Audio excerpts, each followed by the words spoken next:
Praise the lord అందరికీ. తండ్రి కుమారుడు పరిశుద్ధాత్మ నామంలో మీ అందరికీ శుభాలు. మరి ఈరోజు వాక్యంలోనికి మనం వెళ్తే యెషయా గ్రంథము 60వ అధ్యాయము 1వ వచనము.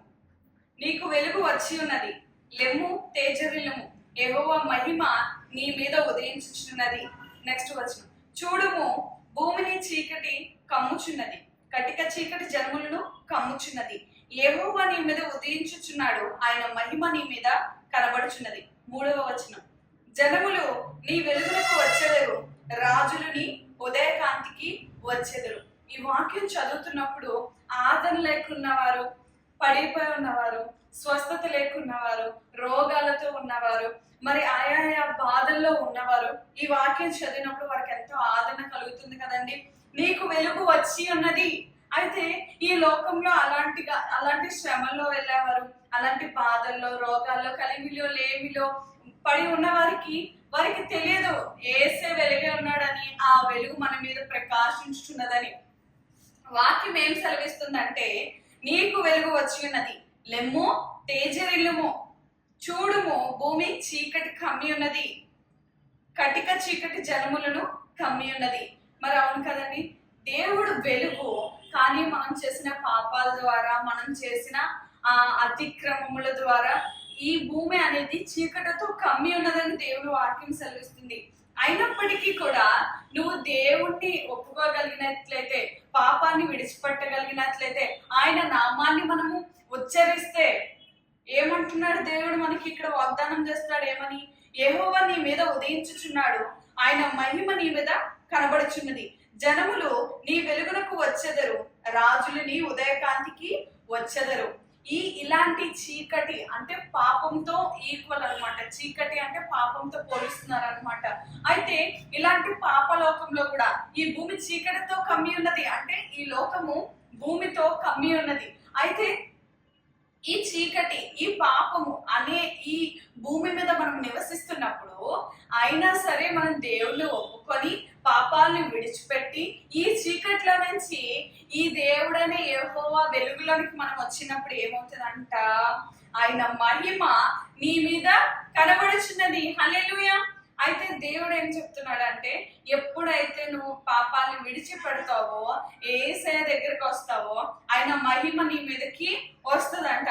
ఆ మహిమ రావడం మాత్రమే కాదు కానీ ఇంకేం చేస్తుందంట? జనములు నీ వెలుగులకు వచ్చెదరు, రాజులు నీ ఉదయకాంతికి వచ్చెదరు. ఆ మహిమ అంట అందరినీ అట్రాక్ట్ చేస్తుందంట. జనములు నీ వెలుగులకు వచ్చెదరు. ఇంకా ఎవరు వస్తారంట? రాజులు నీ ఉదయకాంతికి పరిగెడి వచ్చేదరని వాక్యము, పాటలు మనం ఎన్నో వింటూ ఉంటాం కదండి. అందుకనే మీరు ఏ స్థితిలో ఉన్నా సరే, ఎలాంటి పరిస్థితుల్లో అయినా, కొన్నిసార్లు మనం చేసిన పాపాలను బట్టి దేవుడు మనల్ని క్షమించలేడేమో అని అనుకుంటాం. ఆయన పాదాల చెంతకి రాలేక మన హృదయము వెనకకు మళ్ళతా ఉంటది.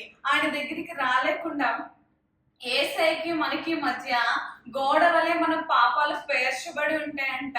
అయినా కూడా సరే యేసయ్య ఏమంటాడంటే, నేను క్షమించనని పాపం లేదు, నేను క్షమించే దేవుడిని కనుక మీరు మీ పాపాలని ఒప్పుకొని వాటిని విడిచిపెట్టి నా వద్దకు వస్తే నేను మిమ్మల్ని ఆదరిస్తానని దేవుని వాక్యం సెలవిస్తుంది.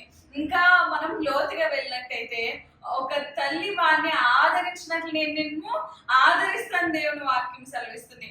అలాగే మనం ఏ స్థితిలో ఉన్నా సరే నిర్భయంత్రంగా మనం ఒక తండ్రి దగ్గరికి మనం ఎలా వెళ్తామో, ఆయన మన పరమ తండ్రి కదండి, మనం ఆయన పాదాల వద్దకు వస్తే ఆయన మహిమ మన మీద ఉదయింపజేస్తాడంట. ఆయన వెలుగు మన మీదకి వచ్చి ఉన్నది, లెమ్ము తేజరిల్లుము అని దేవుని వాక్యం సెలవిస్తుంది. ఒకసారి దయచేసి మీరందరూ ఆన్లైన్ లో చూస్తున్న వారు మీ కన్నులు మూసుకోగలిగినట్లయితే మనం ప్రార్థన చేద్దాం. మన ఆత్మీయ కన్నులను తెరిచి, మన శరీర కన్నులను మూసుకొని దేవుని వైపు చూద్దాం. యేసయ్య నీకు స్తోత్రము, పరిశుద్ధాత్మ దేవా నీకు వందనాలు. యేసయ్య మాకు సమయం ఉంటే భాగ్యమిటి ధన్యతనిచ్చినందుకు నీకు వేలాది కోట్లాది స్తోత్రాలు, వందనాలు. ప్రేమమయ, కరుణమయ, నజరేయుడా, తేజమయుడా, ధవలవనుడా నీకు స్తోత్రములు ప్రభా. యేసయ్య నీ పాదాల అంతగా నాయన ఏసా మేమందరము చేరి నీ వాక్యాన్ని ధ్యానించుకోవడానికి నువ్వు ఇచ్చిన భాగ్యం బట్టి మీకు స్తోత్రం. పాపులమైన మమ్ము నాయన ఏసా ఎన్నో పొరపాట్లు తప్పిదములు చేసిన మమ్మల్ని క్షమించి నీ మహిమను మా మీద ఉదయింపజేసినందుకు మీకు స్తోత్రములు.